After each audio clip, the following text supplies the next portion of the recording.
While clearing out my father's study, I found something that I can't explain. A story by North Selection 9. P.S. This is a collab with MadChatter. Check him out and sub to him.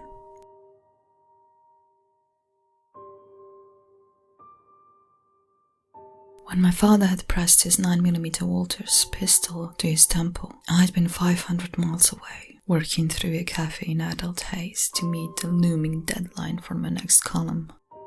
I'd only received the call 2 days later, after a concerned neighbor had made a house call and found his body sprawled across the kitchen table. There was no note, explanation for his actions.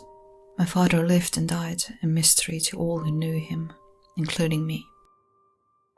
He was a reclusive man, preferring to shut himself away in his study.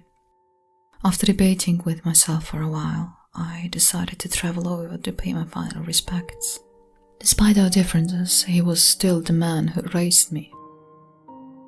The funeral was a quiet affair, exactly the way he would have wanted it, attended by about 10 or so people, the few friends and relatives that he had left.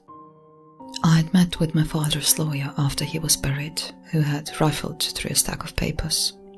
I was surprised to find out that my father had left me the house, even though it had been years since we had last spoken. I had no intention of living in it. My first impulse was to put it on the market as soon as possible.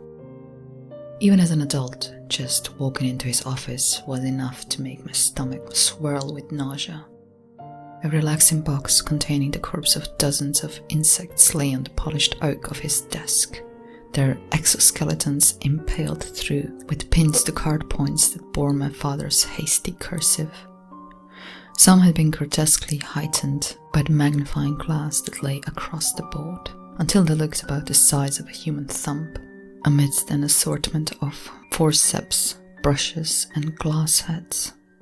The papery, polychromatic wings of butterflies were peeled back on a setting board, looking ready to flap away at any minute. As a child, I had suffered vivid nightmares about my father's macabre collection coming to life and crawling all over me. I could barely stand to be in that room for more than 5 minutes. I could never understand why my father had devoted his entire life to studying them. As I tried to maneuver around the clutter, pain exploded up my leg from my foot. I hopped backwards on one leg, my big toe throbbing painfully.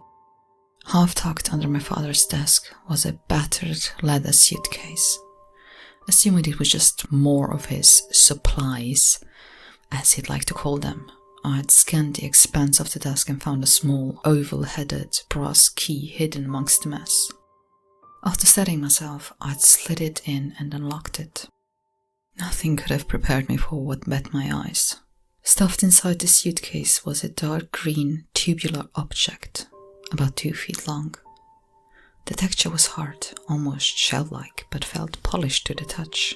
When I placed my hand on it, faint vibrations of life pulsed through. A chrysalis. As I was lifting up the suitcase, my finger caught on the rusting latch, tearing through the skin, sprinkling red onto the green. Even though I was far from an expert as my father had been, I knew that one of this size wasn't normal. I had no idea that something like this could exist, but here one sat on the floor of an unremarkable house in rural Colorado. Rifling deeper inside for any answers, a dust-covered, leather-bound journal tumbled onto the carpet. As I picked it up and rifled through the yellowed pages, I recognized the curving letters scribbled inside. My father's handwriting. After leaving the object where I'd found it, I had gone to the living room where I found myself able to breathe. Seating myself down on the sofa, I'd leafed through to the very first entry. May 13th, 1994. The tribe lives deep within the rainforest. Our guide reckons we'll have to hike a day or two to reach them. I still can't believe that we're actually here, that the university granted us the funding for this trip. As costly as it was, what we will return with to the States will be priceless. I have reason to believe that the area is home to an undiscovered species of Lepidoptera of unusual size, or locally known as the ghost moth. No one believes me, but the accounts are too prolific to just be fairy tales. I know it's out there, and these people just might help me find it. Lepidoptera. I recognized the words from the winding diatribes my father went on in a rare few occasions he had actually spoken to me. He tried to enlighten me about the insect world, but just induced fits of skull-numbing boredom. I read the passage over and over, trying to make sense. It sounded like the scientific discovery of the century, so why had he bundled it up in a suitcase for over 20 years? May 14th, 1994. We're getting closer now. The jungle holds a wonderful array of exotic specimens. I just wish I had enough desk space for all of them. But they aren't my goal here. The only one I'm coming home with is the ghost moth itself. I woke up still sitting on the couch, the sun warming the back of my neck. The journal sat on my lap, still at the same page. While trying to rub the sleep from my eyes, I stumbled to the kitchen past the adjacent office, the door still open. After reality hit me, I raced back to the doorway. The suitcase was empty. I rushed into the room, scattering up the papers that littered the ground. There, just a few feet away, lay the chrysalis. I stood here, trying to make sense of the situation. I had left it lying inside the suitcase. There was no possible way that it could have moved. I'd probably just knocked it over without realizing when I'd found the diary. May 15th, 1994. We arrived at their village just before sundown. Though our guide helped clear the air for us, the people remained cautious, understandably slow. They barely say a word, standing still like statues, and watch us from behind the trees. They see it as a god. They speak of livestock and even humans that were snatched up in the middle of the night by it. They live in silence, for fear that the slightest noise will draw its presence. They have a name for it, which, roughly translated, means the white-winged one that devours. It's the kind of stories that flourishes out here in the wild, conjured up by unseen predators in the dark. It's not about to stop us now. Oh, Dad. I shook my head. Whenever my father got fixated on something, he just couldn't let go.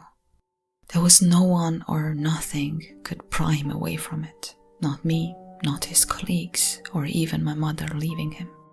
He would toil over it for hours without sleep or food until he was certain, even when he had lost everything else. May 16th, 1994. I keep hearing something cry out into the night. It's probably a jaguar or something of the like. The natives refuse to go beyond the tree border. I can see now why they were so afraid. Even our lights can't penetrate the darkness. We've gone too far now. I'm not coming back to the States empty-handed. My fingers wavered over the tattered edge of the page. I didn't know what I was going to find on the other side. I felt as if I had found something that was never meant to be discovered. The next entry was less legible than the previous ones. My father's usually compact script, now spidery ink scrolls that slid over the lined pages. The margins patterned with panicked reddish-brown fingerprints. I had to spend a few minutes roving over it to decipher it, and when I did, my stomach clenched. May 17th, 1994. It took Henry in the night. We were seated around the fire when we heard the most horrible scream.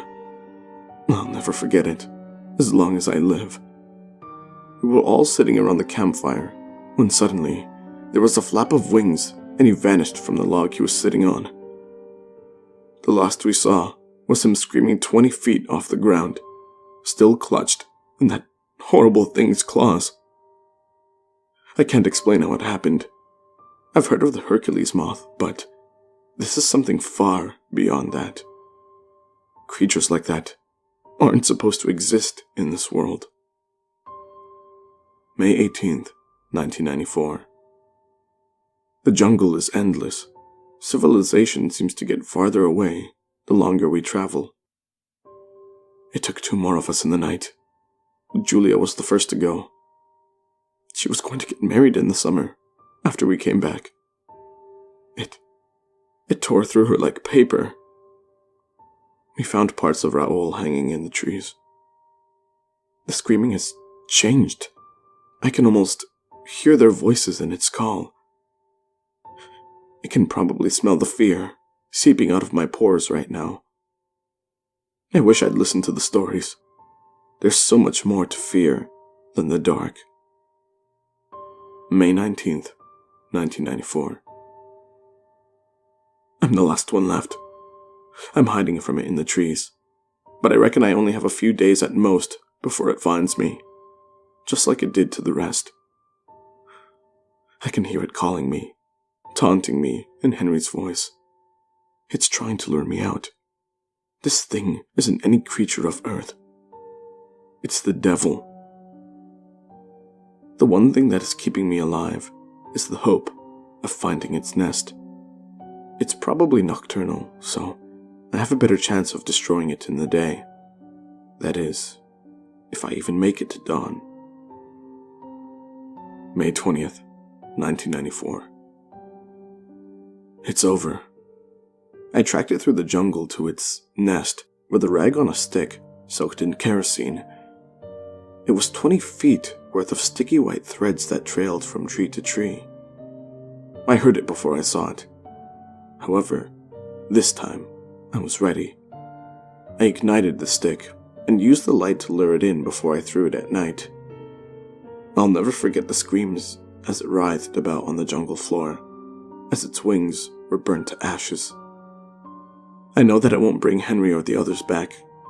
My hands are just as stained by their blood as the creature's proboscis, but I refuse to let their deaths be in vain. I need to know what this thing is, even if it takes me my entire life. I'm the only survivor, but I'm not alone. I hurled the book down, my heart quivering in my mouth. I was determined to do what my father never had the courage to do and destroy it. I would burn that chrysalis until there was nothing left but ashes. Whatever was inside it, it didn't belong here. As I was digging through the kitchen cabinet, a sound like a watermelon being split open pierced the air. I raced to the source of the sound, my father's study, flinging the door open. The chrysalis was swelling up before my very eyes, the fragile covering cracking and flaking onto the floor as it struggled to contain the rapidly growing from it within. Images of my own bleeding finger flashed through my mind, overcome with the sick realization. It was already too late. Somehow, I knew that I was responsible for its awakening. A pair of massive insectoid white wings unfurled themselves out of a large fracture with a wingspan about 3 feet across. I stood frozen. The box of matches still gripped in my hand, both horrified and mesmerized. The wings gave an exceptional flap, conjuring up a blast of cool air that nearly bowled me over.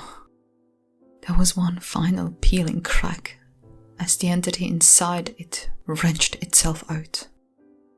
Although I only got a brief glimpse of it, I can say that it was no insect.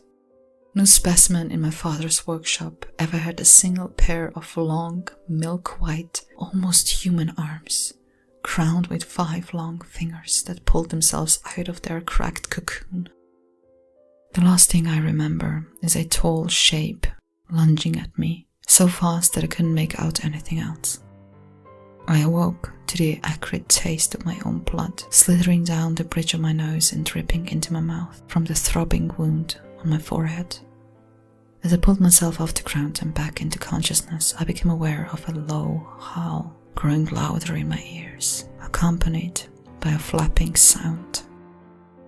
I flinched, my hands groping around the floor for anything that might be considered a viable weapon. A sharp pain raced up my forearm. Looking down, I saw the carpet was sprinkled with fragments of broken glass. An abrasive chill slapped my cheek, and I looked up to see a star-shaped hole in the adjacent window where the wind whistled through. Just above the chrysalis, now a long, emptied shell. The burgundy curtains shivered in the air that escaped inside. I stared out into the falling night as the winged creature shrank into the distance, heading in the direction of the lights of the distant town already blinkering into existence. A shriek, shaking the sky.